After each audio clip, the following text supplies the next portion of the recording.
You may have heard the saying, money does not stink, or money is not tainted, which means that it doesn't matter how you earn your money, because it all has the same value. But do you know where this phrase comes from? You may be shocked to find out that it has to do with the human urine. Yes, urine, the liquid waste that we flush down the toilet every day. It turns out that urine was a very valuable commodity in ancient Rome, and one emperor decided to tax it to fill his empty treasury. His name was Vespasian, and this is his story. Titus Flavius Vespasianus, also known as Vespasian, became emperor in 69 AD after a year of civil war that followed the suicide of Emperor Nero. Nero had left the empire in chaos, with no clear successor and no money in the treasury. So, Vespasian faced a big challenge. He needed to restore the stability and prosperity of the empire, which required a lot of money. Vespasian's solution was to raise taxes all over the empire. He did not spare any source of income, no matter how small or questionable it was.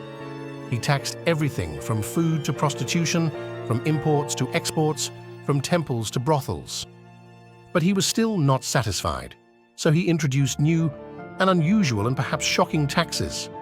One of them concerned human urine collected in public toilets. You may wonder why anyone would tax urine. What use could it have?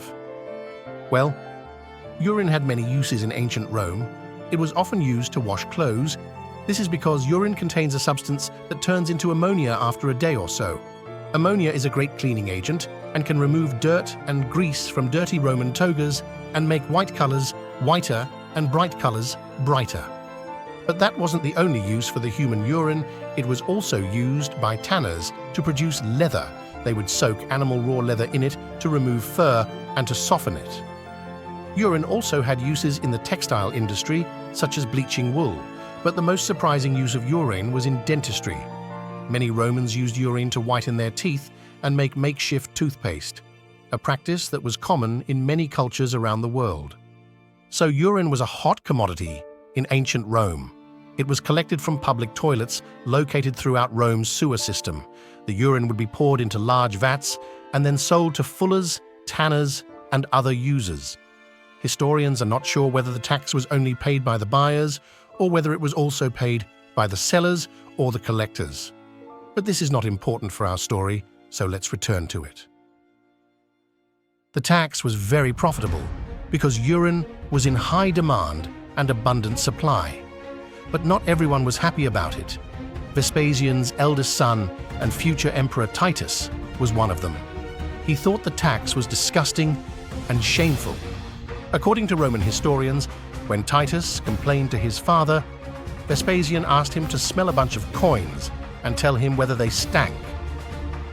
When Titus said no, his father said, "Yet it comes from urine." This is how the phrase pecunia non olet was born. It means money does not stink or money is not tainted in Latin. Vespasian meant that even if the source of the money was foul, the money itself was not. The phrase has been used ever since to defend the idea that the value of money is not affected by where it came from. Vespasian's urine tax also had some effects on modern European languages. In Italian, old-fashioned public urinals are called Vespasianos. In French, they are called Vespasiens. But despite the funny origins of these words, we can't deny that Vespasian's tax worked. He managed to fill the Roman treasury with money for his successors. He also used some of the money to build the Colosseum, one of the most famous monuments of ancient Rome. So the next time you hear the saying, "money does not stink," remember that it comes from a Roman emperor who turned human urine into gold.